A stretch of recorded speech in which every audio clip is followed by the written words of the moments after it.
एक गांव में कनुआ नाम का एक नाई रहा करता था, जो अपने आप को गांव का सबसे ज्यादा चतुर और चालाक समझता था। एक दिन वह अपनी दुकान में गांव की मुखिया की शेव करते हुए मुखिया को बहुत गौर से देखे जा रहा था। क्या बात है कनुआ नाई, आज तेरा ध्यान दाढ़ी बनाने पर कम, मुझे देखने पर ज्यादा है। कितने बार कहा है आपसे मुखिया जी कि मुझे सिर्फ कनुआ कहा कीजिए, मेरे नाम के आगे नाई मत लगाया करिए। क्यों, अपने नाम के आगे नाई लगाते हुए तुझे शर्म आती है क्या? ऐसी बात नहीं है मुखिया जी, लोग अपने नाम के आगे अपनी जाति लगाते हैं, अपना पेशा नहीं। अबे ये क्यों नहीं कहता कि तुझे अपने नाम के आगे नाई लगाते हुए शर्म आती है? तू एक नाई है, तेरा बाप भी एक नाई था, यहाँ तक कि मैं तेरे दादा को भी जानता था, वो भी नाई थे। तू एक खानदानी नाई है, इसलिए तेरी पहचान तेरे काम से ही होगी। अगर तुझ में कोई काबिलियत है तो छोड़ दे ये काम और कर कोई और काम, लेकिन अपने काम को लेकर कैसी शर्म? अब आपको क्या बताऊं मुखिया जी, मुझे मेरे इसी पेशे से कितनी परेशानी उठानी पड़ रही है, मैं आपको बता नहीं सकता। कैसी परेशानी? मेरी उम्र 40 वर्ष की हो चुकी है, लेकिन कोई भी लड़की मुझसे विवाह करने के लिए तैयार ही नहीं। हाँ, मुझे पता है, क्योंकि तुझे लड़की सुंदर चाहिए, जबकि तूने कभी अपनी शक्ल आईने में नहीं देखी। एक बार मेरे कहने पर अपनी शक्ल आईने में गौर से जरूर देखना। शक्ल का मैं इतना भी बुरा नहीं हूँ मुखिया जी।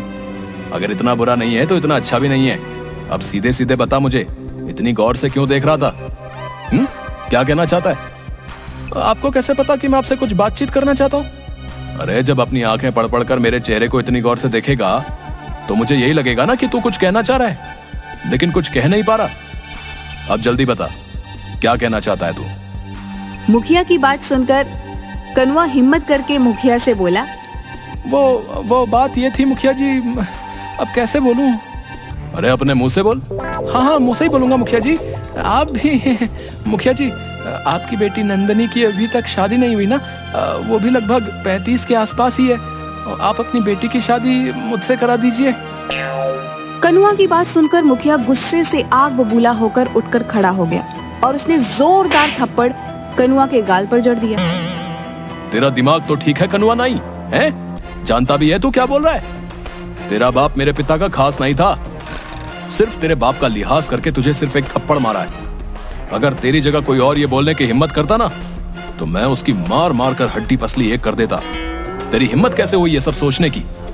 मैंने ऐसा क्या गलत कह दिया मुखिया जी? मैंने तो सिर्फ आपकी बेटी से शादी करने के लिए बोला है। अबे बेवकूफ, हैं? तू एक नाई है, नाई। तेरा और मेरी बेटी का रिश्ता नहीं हो सकता, असंभव है।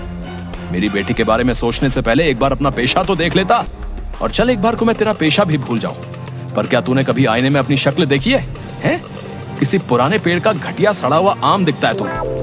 इतना कहकर मुखिया गुस्से से बाहर चला गया। मुखिया की बात कनुआ को बिल्कुल भी पसंद नहीं आई। तू है मुझ पर। अरे अगर मैं नाई हूँ तो इसमें मेरी क्या गलती है? क्या मेरे कोई अरमान नहीं है? मेरे को सपने नहीं है? ये गांव का मुखिया अपने आप को समझता क्या है? नहीं रहना मुझे इस गांव में, और नहीं करना मुझे अब ये नाई का धंधा। अब तो मैं किसी जमींदार की बेटी से ही विवाह करूंगा और अब इस गांव में कुछ बनकर ही लौटूंगा। हाँ। अगले दिन कनुआ ने अपनी नाई की दुकान बंद कर दी और नए धंधे की तलाश में वो दूसरे गांव की ओर चल दिया। वह जंगल के रास्ते में ही था कि तभी उसके कानों में एक साधु की आवाज टकराई। आगे मत जाना बेटा, आगे एक शेर बैठा हुआ है। तुम्हारा दिमाग तो ठीक है साधु, शेर घने जंगलों में होते हैं। मैं कोई मामूली साधु नहीं हूँ, यकीन नहीं आता तो कुछ देर मेरे पास बैठ जा। कनुआ साधु के पास बैठ गया। कुछ ही देर में एक शेर दहाड़ता हुआ आकर उन दोनों को घूरने लगा। साधु जी, ये शेर तो हम दोनों को खा जाएगा, आपने तो मुझे मरवा दिया। चिंता मत कर, जब तक मैं तेरे साथ हूँ शेर तेरा कुछ नहीं करेगा, कुछ देर में चला जाएगा। कुछ देर बाद जंगल की ओर चला गया। आप तो वाकई बहुत पहुंचे हुए। साधु रहस्यमयी अंदाज में मुस्कुरा कर बोला, मैं जानता हूँ कि तू एक नाई है और नाई का धंधा छोड़कर तू दूसरे धंधे की तलाश में दूसरे गांव जा रहा है ताकि कुछ बनकर अपने गांव लौटे। आप तो अंतर्यामी भी निकले बाबा, मेरी मदद कीजिए। क्या चाहता है तू? मैं बड़ा आदमी बनना चाहता हूँ। मैं चाहता हूँ कि मेरा विवाह किसी बड़े परिवार की कन्या से हो, लेकिन मेरे काम को देखते हुए कोई भी बड़ा परिवार अपनी बेटी का विवाह मुझसे नहीं करता।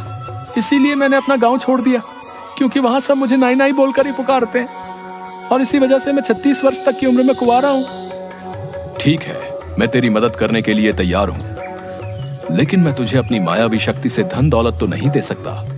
मैं आपकी बात का मतलब नहीं समझा। मैं तुझे एक शक्ति दे सकता हूँ। कैसी शक्ति साधु जी? तू जिस किसी भी व्यक्ति को कुछ देर तक गौर से देखेगा तो तू उस व्यक्ति का कुछ देर बाद भविष्य देख लेगा। दूसरों के भविष्य देखने से मुझे क्या फायदा होगा? खुद को बहुत चतुर समझता है ना, तो अपनी चतुराई से इस शक्ति का फायदा उठा ले। मगर याद रखना, अगर तू मेरी दी हुई शक्ति का फायदा अपनी चतुराई से उठाने में कामयाब हो जाता है तो ये कभी मत भूलना कि तेरा अतीत क्या था। क्या मतलब? मतलब कि तू एक नाई था। और हाँ, मेरी दी हुई शक्ति का प्रयोग तू सिर्फ अपने जीवन में 2 बार कर सकता है।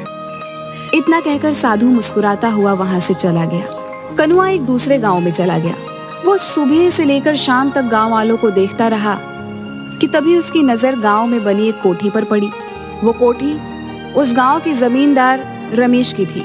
रमेश अपनी कोठी के बाहर एक शहरी व्यक्ति से अपनी एक जमीन का सौदा कर रहा था। कनुआ उस जमींदार को गौर से देखने लगा। कुछ देर बाद गौर से देखने के बाद कनुआ की आंखों में चमक आ गई। वह दौड़ता हुआ जमींदार के पास चला गया।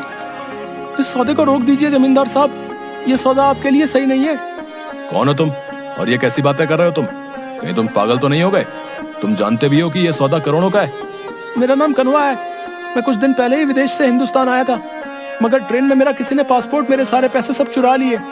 तब से मैं ऐसे ही उस चोर को पकड़ने के लिए भटक रहा हूँ। देखिए, मैं भी एक बहुत बड़ा बिजनेसमैन रहा हूँ और मेरी नजर ये बता रही है कि आपके सामने ये जो व्यक्ति बैठा हुआ है ये धोखेबाज है। कनुआ की बात सुनकर रमेश की आंखों में क्रोध झलकने लगा। तू तो ये कहना चाहता है कि तू विदेश से पढ़कर आया है तो तू ज्यादा चालाक है और मैं गांव का हूँ तो मुझे कोई अकल नहीं है, हैं?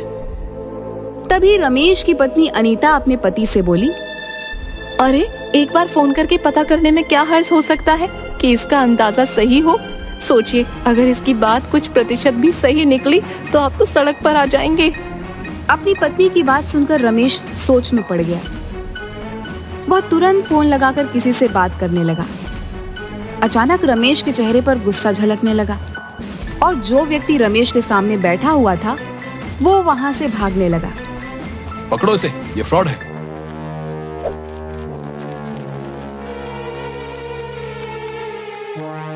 कनुआ ने उस व्यक्ति को तुरंत पकड़ लिया।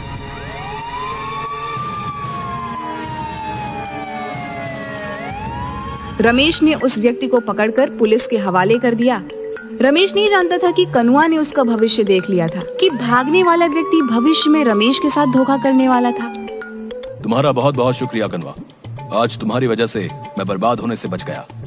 वैसे तुम कहाँ ठहरे हुए हो? बस ऐसे ही आवारा फिर रहा हूँ। आज से तुम मेरे घर पर रहोगे और मेरे कारोबार में हाथ बटाओगे। मुझे तुम्हारे जैसे ईमानदार और अच्छे व्यापारी की सख्त जरूरत है। कनुआ उस दिन से रमेश के घर पर रहने लगा। रमेश की बेटी दिव्या को कनुआ पसंद करने लगा था।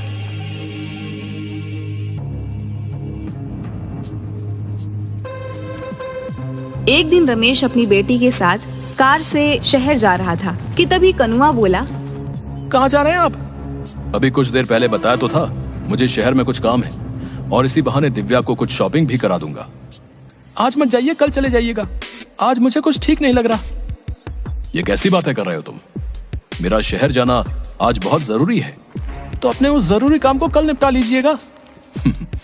कनुआ, तुम व्यापारी अच्छे हो, लेकिन अब तो तुम ऐसे बातें कर रहे हो जैसे कि तुम फ्यूचर देख सकते हो और तुम्हें पहले से ही आभास हो गया है कि आज मेरे साथ कुछ सही नहीं होने वाला। रमेश की बात सुनकर कनुआ बुरी तरीके से घबरा गया। सच तो यही था कि कनुआ ने रमेश का भविष्य देख लिया था। वो जानता था कि कुछ देर बाद रमेश का एक्सीडेंट हो जाएगा। रमेश की पत्नी अनीता रमेश से बोली, आप कनुआ की बात मान क्यों नहीं लेते? अपने जरूरी काम को कल कर लीजिएगा। नहीं अनीता, मेरा आज जाना बहुत जरूरी है। ठीक है, अगर आपको कनुआ की बात नहीं माननी तो आपकी मर्जी, लेकिन मैं दिव्या को आज आपके साथ नहीं जाने दूंगी। ठीक है, जैसी तुम्हारी मर्जी। रमेश चला गया, मगर कुछ ही देर बाद रमेश की एक रोड एक्सीडेंट में मौत हो गई। दिव्या और अनीता इस दुनिया में अब अकेली रह गई थी। इतने बड़े कारोबार को संभालने वाला कोई नहीं था। कुछ दिनों बाद अनीता कनुआ से बोली, मेरे पति के जाने के बाद अब इतने बड़े कारोबार को कौन संभालेगा? मैंने और मेरे पति ने सोचा था कि सारा का सारा कारोबार दिव्या के पति के हवाले कर देंगे और हम दोनों तीर्थ पर चले जाएंगे, लेकिन वो ये दिन देख न सके। मैं चाहती हूँ कि मेरी बेटी का विवाह तुमसे हो जाए। क्या तुम मेरी बेटी से विवाह करोगे? अनीता की बात सुनकर कनुआ के मन में लड्डू फूटने लगे। कनुआ यही तो चाहता था कि उसने तुरंत हामी भर दी और दूसरे दिन दिव्या और कनुआ का विवाह धूमधाम से हो गया। कनुआ रातों रात करोड़पति बन गया, लेकिन गांव वालों से मिले मान सम्मान की वजह से वो खुद को राजा समझने लगा। एक रोज रात के वक्त कनुआ अपनी पत्नी से बोला, देखो तुम मेरी पत्नी हो तो ये तुम्हारे लिए बहुत बड़ी खुशनसीबी की बात है। तुम्हें मेरी सेवा करनी चाहिए। मैं तो आपकी सेवा ही करती हूँ। देखो मैंने ही एक बार तुम्हारे पापा को बर्बाद होने से बचाया था। अगर मैं ऐसा नहीं करता तो वो उसी दिन सड़क पर आ जाते। अच्छा, मेरे पैरों में बहुत ज्यादा दर्द है, मेरे पैर दबा दो। कनुआ की बात सुनकर उसकी पत्नी उसके पैर दबाने लगी। कनुआ लगातार कई घंटों तक अपनी पत्नी से पैर दबाता रहा। थकान से जैसे ही उसकी पत्नी की आंख झपकी, कनुआ तुरंत बोला, जब तक मैं ना कहूँ तब तक तुम्हें रुकना नहीं है। हाँ, इसके बाद तुम्हें मेरा सर भी दबाना है। उस दिन के बाद कनुआ अपनी पत्नी से रोज रात भर पैर दबाता। एक रोज दिव्या परेशान होकर अपनी माँ से बोली, इन्होंने तो मेरा जीना हराम कर रखा है। रोज रात भर ये मुझसे कभी पैर कभी सर दबाते हैं, मैं सो नहीं पाती। बेटी, लेकिन तू चिंता मत कर। मैंने सुना है कि यहाँ एक बहुत पहुँचे हुए साधु आए हैं जो सबकी मुसीबतें दूर कर रहे हैं। कल मैं तुझे चुपके से उन्हीं के पास ले चलूंगी। अगले दिन दिव्या की माँ अपनी बेटी को उन्हीं पहुँचे हुए साधु के पास ले गई। क्या हुआ बेटी? मेरे पति मुझसे प्यार नहीं करते, मुझसे गुलामों की तरह व्यवहार करते हैं।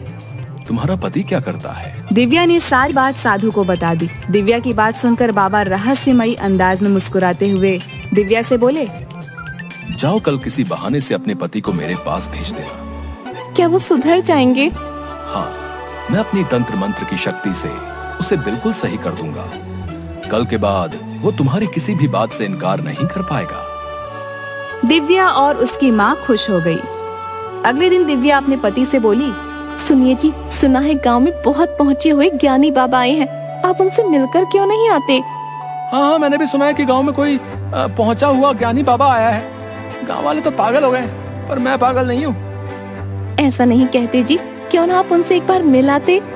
तुम्हारा दिमाग तो ठीक है। उस बाबा को कनुआ जमींदार से उल्टा मिलने आना चाहिए। भला मैं वहाँ क्यों जाऊँ? मैं वहाँ पर नहीं जाऊँगा। दिव्या मुंह लटकाकर फिर से साधु के पास चली गई। बाबा वो तो आने को तैयार ही नहीं, वो तो उल्टा मुझसे ये कह रहे हैं कि आपको उनसे मिलने जाना चाहिए। दिव्या की बात सुनकर साधु फिर से मुस्कुराता हुआ बोला, तो किसी बहाने से अपनी माँ के साथ कुछ देर के लिए दोपहर के वक्त यहाँ पर आ जाना। तुम्हारी गैर मौजूदगी में मैं तुम्हारे घर पर जाकर तुम्हारे पति का तंत्र मंत्र से सही से इलाज कर दूंगा। दिव्या कहाँ हो तुम? तभी कोई जोर जोर से दरवाजा पीटने लगा। अब ये दरवाजा भी मुझे खुद ही खोलना पड़ेगा। बताओ कैसे दिन आ गए हैं। अब दरवाजा खोलने भी मैं स्वयं ही जाऊं। इतना बोलकर कनुआ ने दरवाजा खोल दिया, मगर सामने का नजारा देखकर तो वह बुरी तरीके से डर गया। उसके सामने उसके पुराने गांव का मुखिया खड़ा था, जो तुरंत अंदर आ गया। मुखिया जी, आप यहाँ कैसे? अच्छा, तो तू नाईगिरी छोड़कर यहाँ जमींदार बना बैठा है? अगर मैं तेरी पत्नी और गांव वालों को बता दूं कि तूने कभी विदेश की शक्ल नक्शे में भी नहीं देखी, बल्कि तू एक नाई है, तो कभी सोचा है ये गांव वाले तेरे साथ क्या करेंगे? तेरी मार मार कर हालत खराब कर देंगे और तुझे इन लोगों के साथ फ्रॉड करने के जुर्म में जेल हो जाएगी। सोच, तेरी पत्नी की नजरों में तेरी क्या इज्जत रह जाएगी। मुखिया जी, मैंने आपका क्या बिगाड़ा है? आप भला ये किसी को क्यों बताएंगे? तेरी पत्नी दिव्या मेरी दूर की रिश्तेदार है। क्या? और सुन कनुआ, तेरी पत्नी को मैंने सब बता दिया है। वो बेचारी तेरे आतंक से बेहद परेशान हो चुकी थी। मुझसे उसका दुख देखा नहीं गया।